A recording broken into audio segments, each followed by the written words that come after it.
With it being 6 o'clock, we'll call the meeting to order and start with the Pledge of Allegiance. I pledge allegiance to the flag of the United States of America and to the republic for which it stands, one nation, under God, indivisible, with liberty and justice for all.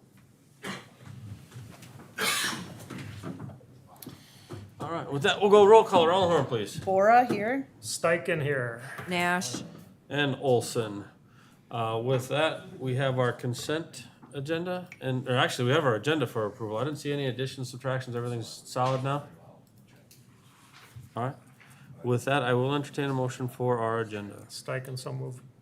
Second. Motion by Dave, and a second by Amber. All those in favor say aye. Aye. Opposed? Motion carries.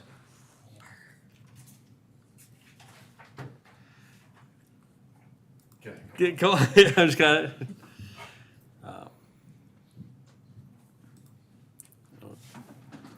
With that, as we move on to number 4, we're just hitting our consent agenda. I'll give you a moment to review the consent. Motion to approve the consent agenda. I have a motion by Nash Second. and a second by Peterson. All those in favor say aye. Aye. Opposed? Motion carries. With that, does move us to number 5. Peyton, has there been any request to speak before council this evening? None received. Once again, encourage the public to participate in our process. That is the way that we will ensure we're making progress. With that, it does move us to number 6. We have recognition. We have resolution 2536, accepting a donation from Northwestern Bank for Night to Unite. Chief.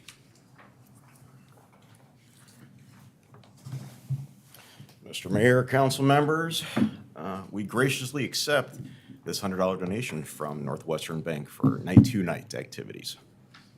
So again, thank you to Northwestern Bank. It's fantastic. Questions for the chief? All right, thank you very much, chief. Thank you. I will entertain a motion for resolution 2536. Motion to approve. I have a motion by Nash Steichen, second. and a second by Steichen. All those in favor say aye. Aye. Opposed? Motion carries. With that, it does move us on to number 7. 7A is consideration of the commercial tax abatement agreement with OZ Development LLC, the Milton. Don, are you fielding this one? See you Yes. moving into position. I'm moving into position. Thank you, Mayor, and Council. Tonight in front of you is a commercial tax abatement agreement with Oz Development, and that's for the new commercial building out there known as the Milton. So the abatement agreement is in front of you. It's a 5-year abatement, which you had previously approved. Maximum abatement to the City of Dilworth property taxes for this commercial project over the 5-year time period is $8,774. And staff recommend approval of the abatement agreement. Any questions for Don? Well, hearing no questions, I will entertain a motion for the commercial tax abatement agreement with Oz Development. So moved. I have a motion by Nash Second. and a second by Bora. All those in favor say aye. Aye. Opposed? Motion carries. It does bring us to 7 Bravo, consideration of the multifamily tax abatement agreement with Rail 10 Lofts LLC, Rail 10 Apartments, Phase 2. Mayor and City Council. Have a seat right there. This is our second tax abatement agreement for the evening. This is for the Rail 10 Lofts Apartments, which are being constructed. This is similar to the first phase. It's comprised of 72 units. You guys have already preliminarily approved the tax increment for this. The agreement is in front of you tonight. And staff is recommending approval of the agreement. We do have, we will need a clarification regarding payment dates. I'm not quite sure. I've got a response from the other partner regarding payment dates. We just need to have some language clarified in there on that. And then also to a correction in the developer address. Otherwise, the agreement is ready for you to approve. Questions from council? Okay, hearing, Yeah, no, so like, do we know what's the deal with the address, or what do we need? It's just a clarification with the address. I've got a different address I need to put into the agreement. Okay, And then, Not the building address, our actual It's physical mailing address. their corporate Yeah, address. Just a PO box change, I think, and maybe in the Oh, okay, meantime. okay. Do we need to approve it with the amendments? Or just, we can approve it With with the correct. clarification of address and payments. And payment date. Payment And I think date. it regards the city payments in years 3, 4, and 5, but I'm not certain. I was looking at, I just received correspondence from the developer. And just how it works in years 1 and 2, the county pays that out to the developer. We do not have control over those payment dates, but we do have control in years 3, 4, and 5 because we receive the abatement in the form of taxes a year ahead. We pay out the year following. So that's usually done on February 1st, which is in the agreement. We just have to sort out, I don't know if it's a misunderstanding or sort out, maybe add a word or two in. But essentially, it's going to be the same. So any approval is just contingent upon clarifying that one. Clarifying that one It's not really point. materially changing anything with the Right. contract. The It's just numbers more of stay a- the same. Yep. Right? Correct. It's a matter of what and Yep. everybody Yes. agrees. It's just making a little clerical change on there. So let's make sure that our motion does identify the changes with the payment dates for years 3, 4, and 5, along with the clarification in the address. I'll make that motion. I have a motion by Peterson Oh, Dave can. and a second by Steichen, third by Nash. Yeah. I have a motion by Peterson and a second by Steichen for the consideration for multifamily tax abatement. Any further questions, comments, concerns? Hearing none. All those in favor say aye. Aye. Opposed? Motion carries. Okay. Thank you. Thanks, gentlemen. Appreciate it, guys. Thank you. Little work to do, but it'll all buff out. With that, it does bring us to 7. Charlie, discussion on 34th Street Energy Park and infrastructure improvements. Don? Mayor and council, city staff has been meeting with RESCO, that's the Rural Electric Supply Cooperative, and Red River Valley Co-op concerning the opportunity to extend city water and sanitary sewer utilities to serve their future facilities in the newly platted area adjacent to 34th Street and 28th Avenue North. This extension of the utilities would parallel 34th Street North. This is an opportunity that would benefit both the businesses and the city. For the businesses, extension of city water would assist with both provision of potable water and supply their fire suppression systems, I think especially for RESCO. For the city, this would extend utilities that would provide service to the area that is currently being considered for a future commercial light industrial development. Potentially, using the tax value of the newly constructed facilities in combination with a potential for special assessments, it would drive the funding for the 1.7 million that would cost, is estimated cost to put in the water and sewer. So it'd be a combination of tax increment, tax abatement, and potentially special assessments. What we're asking is that if you would allow staff to continue to meet with our developers and our consultants to work on this concept and bring it back to you.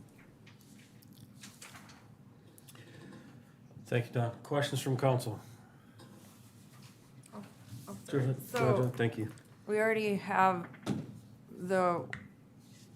we have one area already outside the city limits that we have had issues with the water. That's one of my concerns, but I guess that what I need to know a little bit more about, I mean, that's a long way to run with water without anything developed in between. So can you tell me more about the funding, how we're gonna cover that?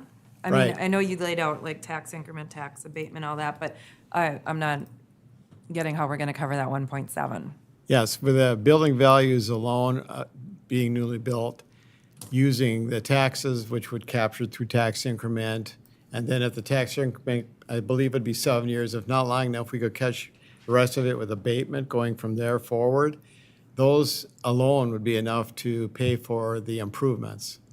So we would be using the taxes captured from the new development from RESCO and from Red River Valley. RESCO is going to be building, I think, within the next year or so. And they actually, the numbers we ran initially where for a smaller facility, you guys are actually gonna build a larger facility, which would even have greater assessed valuation to assist in making sure that the cost of the utilities would be covered, installation of them. And this would not happen unless we annex the property into the city. So we'd have to annex all the way out to County 18, is what you're saying? Yes.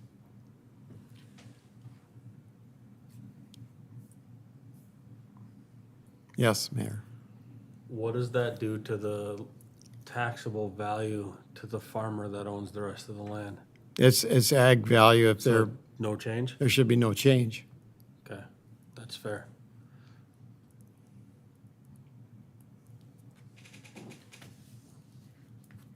It would have an effect on the township. It would.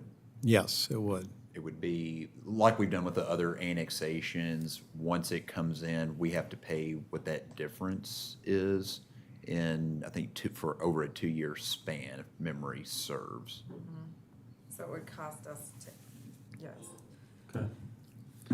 So, And what would we, can I ask one yeah, more please, question? like, yeah. So the increment and the abatement, we would have used for other city services typically, but now we're just like covering the cost of what we're not going to be able to recover until anyone else builds between here and there? Is that the Well, proposal? yeah, if we don't annex it, if we allow them just to build, obviously the valuation goes to the county, the township, school district and that. If we annex it and capture that value, we can use it to bring those utilities up there. Otherwise, at some point in the future, if we decide to go up there and develop a park, we either have to find EDA financing and special or a combination of special assessments, potentially EDA financing or other city financing to develop all the way up there. We have an opportunity now to get the water and the sanitary sewer extended using the valuation of those buildings.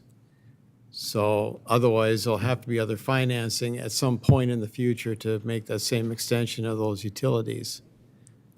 And so if we're thinking at all about developing that area as a commercial, light industrial park, this is an excellent opportunity to get the utilities in place now. And really what we're asking for tonight is just to continue to work on this. Obviously you would see all the hard dollars, all the hard numbers and everything when we get it all put together. But it is feasible. That's why we're asking for that. And both Resco and Red River Valley are willing to work with us on that. Any other questions? I did want to make one other notation. This becoming annexed in would trigger the provision in our agreement with the city of Moorhead from a maintenance perspective. That all is going to be part of our, I guess, investigative work. Don's not coming to you this evening with a blessing to do this project. He's just more so wanting the council's blessing to look into this further. We have an interested party or two parties, who are both here. They want to be in the city limits. We can only do it, and they know this, if it only makes dollars and cents for us. And so there's going to be, an action plan that we'll put together with 5 or 6 different considerations, road improvement, access, utilities, all those things that we're going to have to evaluate before the city says, yes, we will do this. And really, that's kind of Don's purpose this evening, just to give you an update on where we are. Is this something that the city even wants to entertain? If not, we'll cut it off from here, their understanding of that. They are looking to, on the Resco side, I believe up to an $18 million investment there. And then Red River is going to have their own investment as well. Hopefully, this will be part of a future energy park and other commercial development. When they'll be, I don't know. And that's sort of what's in the back of all of our minds with all this. But this does present a opportunity for us to at least get the utilities up there. That $1.7 million number, incredibly rudimentary, obviously, that Andrew put together. There'll be other components that go into the developmental side of this. And so that cost may vary You know, it could go up a little bit based upon other factors and what type of capacity is needed out there. But this at least gives some sort of an idea of what type of improvements that would need to be made for them to make this a go and to be in the city limits. Questions? And if there's any concerns as well that we could look into, and also the developers or landowners are here in attendance if you had any specific questions about what it is they're looking to do. They've been great to work with. Can you just explain it to me one more time, like how it's going to be funded? Like, this isn't necessarily going to affect our taxes, like as homeowners. But we're going to be tying up tax dollars in the project until it's essentially repaid, or until they pay their portion of it over 7 years? Am I? Well, the tax increment, we've been told from our finance people, could probably be spanned a 7-year period, and then tax abatement would be used after that. You would be tying up the valuation, tying up those taxes as far as new contribution to the city. So instead of being new contribution to the city tax base for a period of time, they would be used to defease the bonds, But which it are would be gonna have money to in, go out. money out, right? Right, Okay. yeah. And we wouldn't, So really, it it's- doesn't negatively affect. no, the we're not homeowners. looking to the city, I mean, the utilities of the city or the city general fund to fund this. We wouldn't be bringing it forward if we didn't think we could do it with, based on the valuation of the facilities being built. Even at high level, has there been any other interest in buildings such as they're proposing out there? I mean, because I think it's a great spot.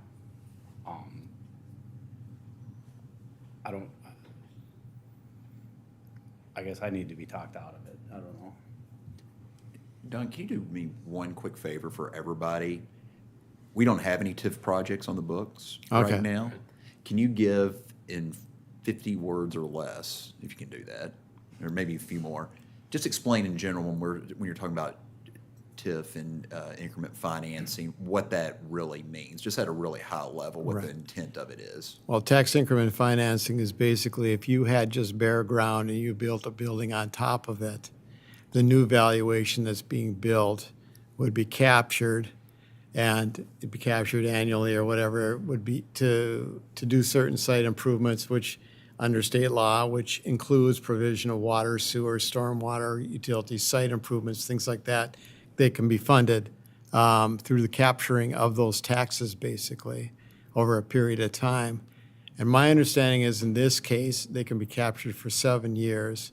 On top of that, once that time period's done, we could tack on an abatement if there is any further funding that needs to take place, or we could do special assessments too for the remainder of it. Those are things that can be talked about, can be negotiated, but using abatement, again, is just another way to repay ourselves every year and make payments on those bonds until they're all defeased by the projects themselves. Is that helpful? Yeah, so in short, right, vacant piece of land, the difference in the value between what's there now, nothing, versus what is there, that difference is you utilize to fund the infrastructure cost. Jill? So as far as what I would be looking for, again, I was thinking about the triggering of that agreement and Yeah. what other special assessments come into play in addition to what this water line would, And B. we've already been, and they have too, or Okay. already been on the discussion, because we talked about the access, what that's gonna cost them as well. We're all well aware of that, yep. And we were Yeah. talking about that early on.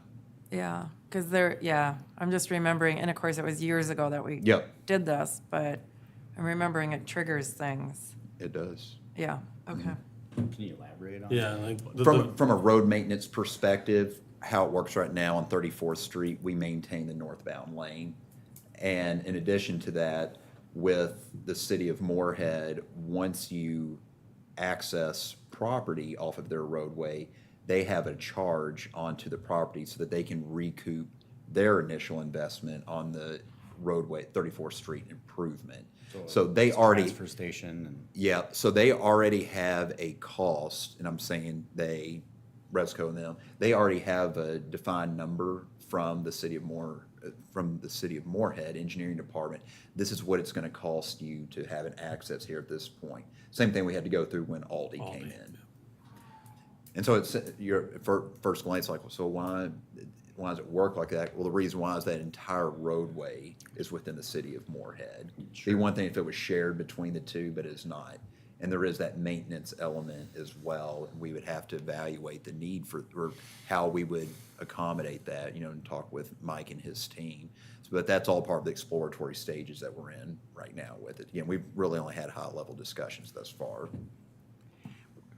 We really just didn't want to go forward, too much forward more without having a discussion with you regarding it to see if we're sort of in sync with where you want to go with this. Other questions from council? Well, the way you described it, I mean, it sounds like it's something we should pursue and continue getting more information like you talked about. I don't know.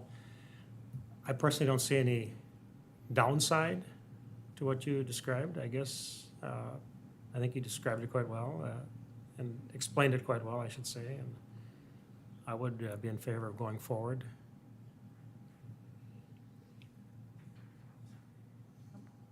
I like seeing investors and back in City Hall again, because that gives us, you know, it gives me some solace that this is a project worth pursuing. And like Kevin said, and I think I understand this, because we're gonna utilize their tax dollars to pay for the infrastructure that they need. That's really what it boils down to, correct? Correct. And then is there enough capacity in terms of the water main and everything to branch off for other potential growth? That's gonna be part of the exploratory conversations that we'd like to continue. Okay. Because my question to that would be, what's the increased cost and would it be worth us making an additional investment? I mean, if we're going through that exploratory, we know that an 8-inch water main, if that's great, but what's the difference and how do we partner with that if that's something that we need to seriously consider about when it comes to infrastructure? Because it'll be cheaper to do it once and do it right, not have to go back and figure it out.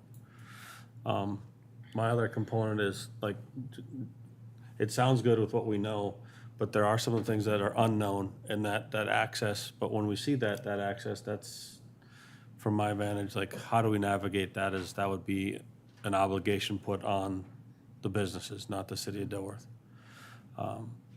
I appreciate your efforts, Don. I think this is fantastic.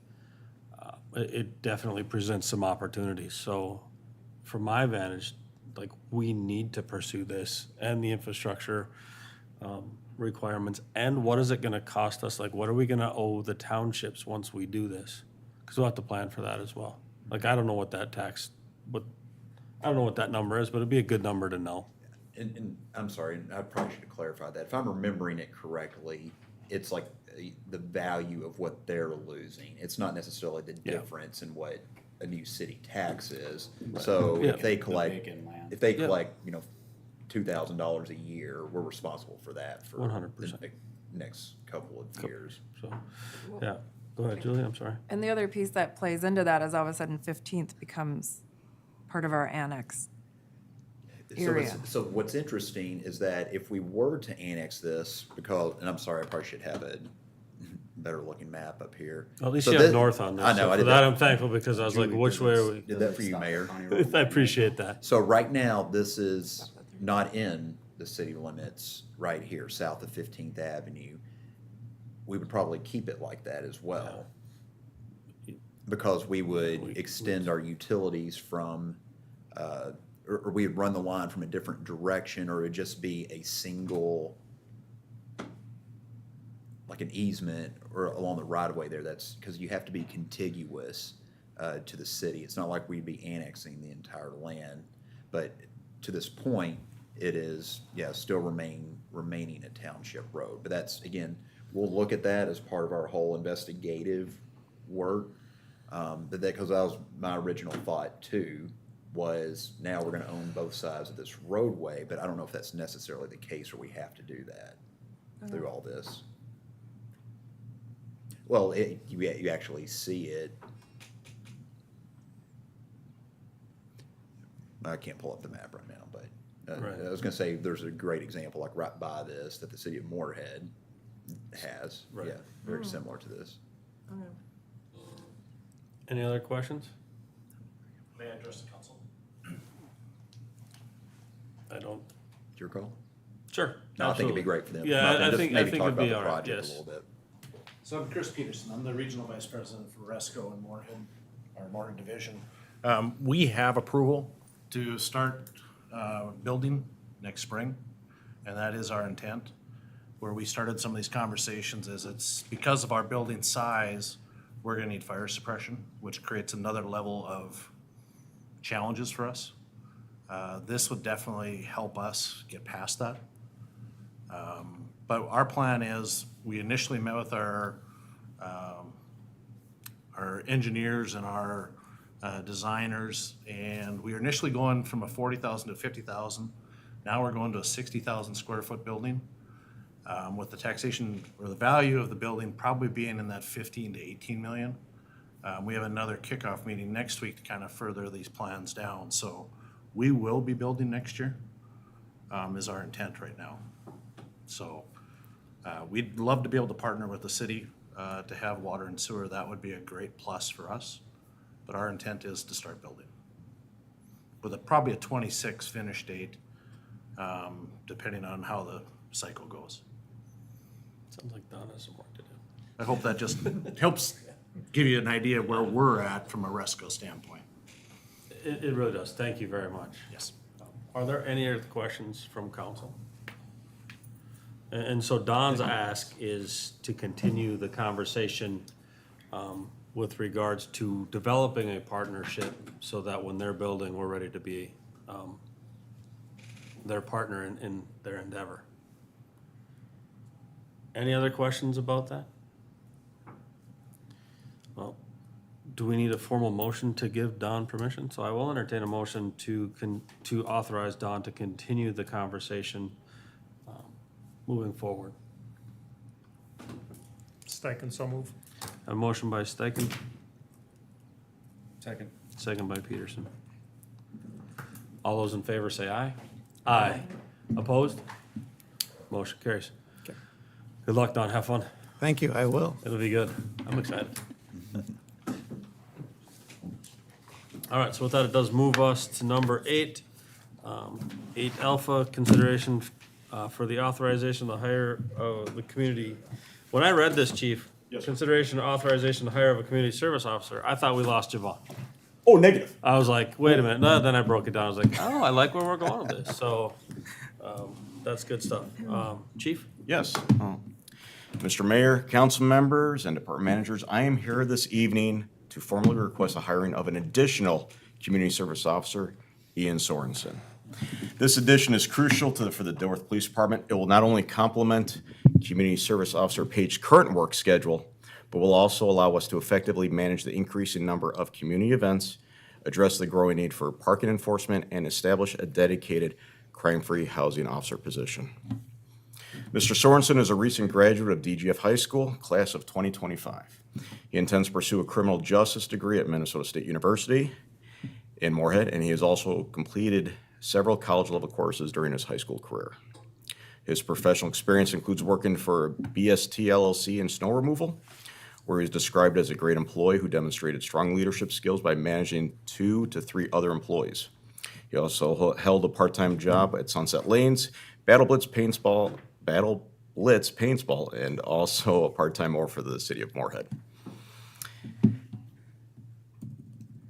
Mr. Sorensen is an active participant in the Moorhead Police Explorers Program and has completed numerous ride-alongs with various agencies, including Clay County Sheriff's Office, Moorhead Police Department, Minnesota State Patrol, Wahpeton Police Department, and Dilworth Police Department.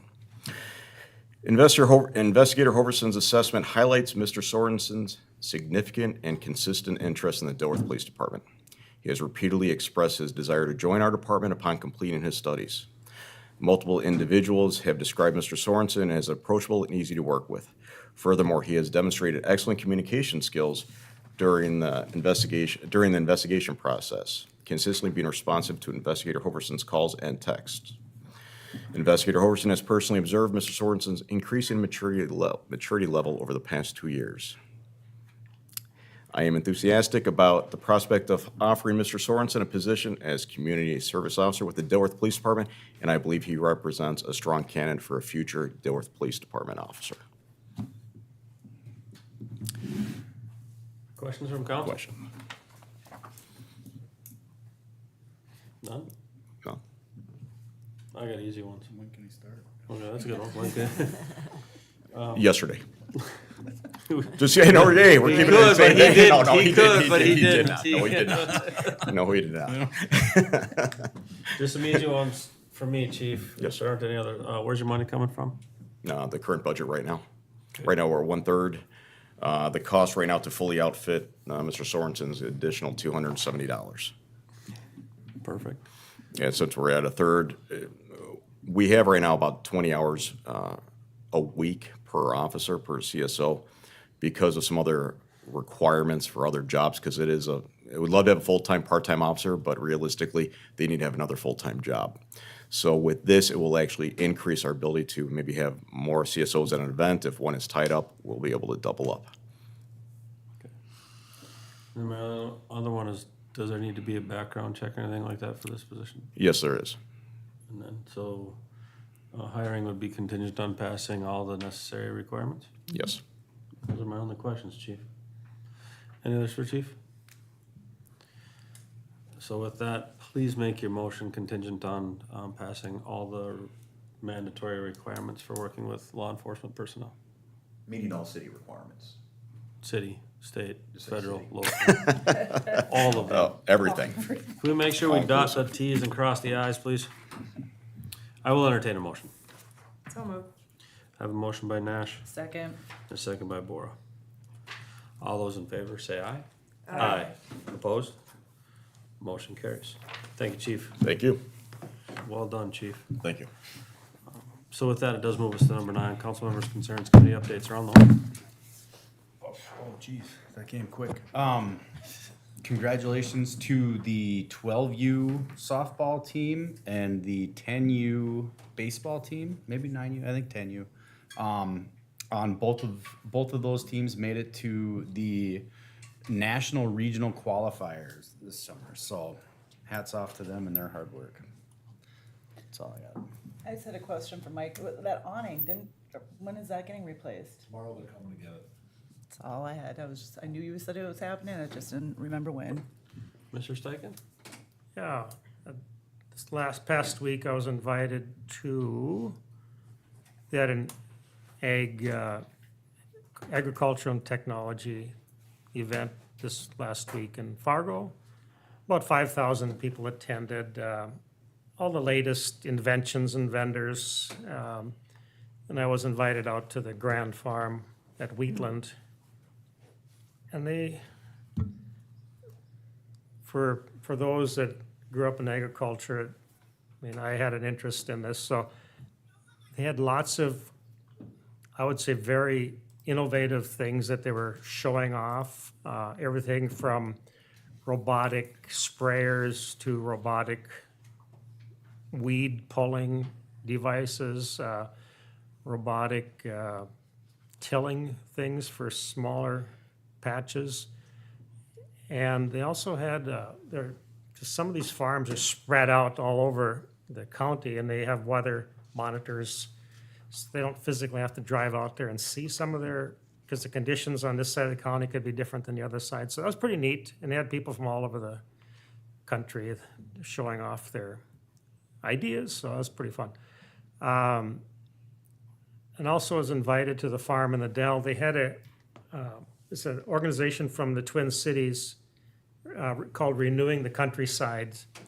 And it's a way, big producers have pretty good support in advocating for lobbying. And they had Tina Smith's local person here. And he wanted to get input from the local producers, but the idea is, on renewing the countryside, trying to get the small growers, farmers, to get some of their food, vegetables, whatever they have, into schools, restaurants, markets.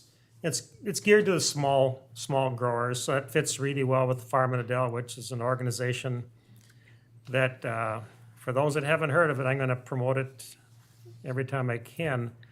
It's a CSA that they grow people through the use of having a farm. So it's amazing what some of the people they've turned around that have been dealt some disabilities since they were born. So I encourage anybody to go out there. They're always looking for volunteers, and it's a great place to experience real growth, real excitement, and real products you can purchase as well. So we had, as you've seen, the consent agenda on 4G, the authorized hire of firefighters. So congratulations to Chief Payne and his crew for interviews. We had 2 nights of interviews, and everybody comes from different directions on this, and I think Chief Payne has got a good group of firefighters that are going to be joining him as soon as they get their, their cross the T's and dotting their I's done at the city here as well. So it's fun to see the excitement and motivation from the younger, newer firefighters. So it was great. Great 2 weeks. Anything else, Mr. Steichen? That's it. Thank you. Nash? Okay, so that Southside Social was awesome, by the way. And just big thank you out to everyone that showed up and volunteered and donated and everything to that. That was fun. And I don't know if I mentioned I went to the Jeremiah program. Basically, it was kind of a information event for city officials and everything. And that was the first time I knew about the program, and I have faculty members that work with them, but to go there and actually see the program and hear from it's amazing. So if you guys have an opportunity to take part in an event like that, I highly encourage you to go and see the wonderful work they are doing there. That's all I have. Thank you, Julie. Pete? Thank you, Mr. Mayor. There's no official count, but I would say the Southside Social at Cottonwood Park is probably our best attended park event that we've ever had. Really shocked at the level of turnout we had. It was awesome. We was really proud of everyone who attended. Lots of prizes given away, and our park board does a tremendous job on the volunteer side and really making it a point to get people active and get them out into the parks. That's the intent of what our park board is really striving after. So really proud of them. And then also thank you to the council for the long-range planning efforts this afternoon. Think we had a productive conversation, just to let you know sort of the direction we're headed as a city. Is that it? Yes, sir. He looks like he's reading something like, thank you, Peyton. I'm gonna just say that real quick too. Our long-range planning conversation, that was a fantastic couple hours. It actually flew by. So thanks to staff and management for putting that together. And also thanks, Don, for the work that you've done thus far, and the work that's coming up, not only on the Energy Park project, but we've got a lot of ideas that are gonna flow in your direction. So thank you for that continued effort. And since I spent the last couple of weeks in Europe, that's all I have. With that, we do have number 10. We have bills to pay. We have to pay the bills. Any questions on the bills? Let's pay the bills. I'll entertain a motion. Motion to pay the bills. I have a motion by Nash Second. and a second by Bora. All those in favor of paying the bills, say aye. Aye. Opposed?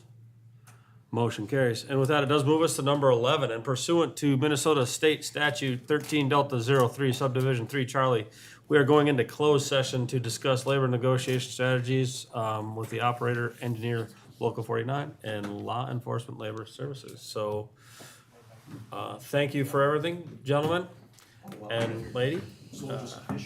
But that means the rest of us will hang tight. Yep, take a 5-minute We'll take a recess. 5-minute recess. It is 6:41, and we'll go into recess right now. It must have been the firefighters she added to the consent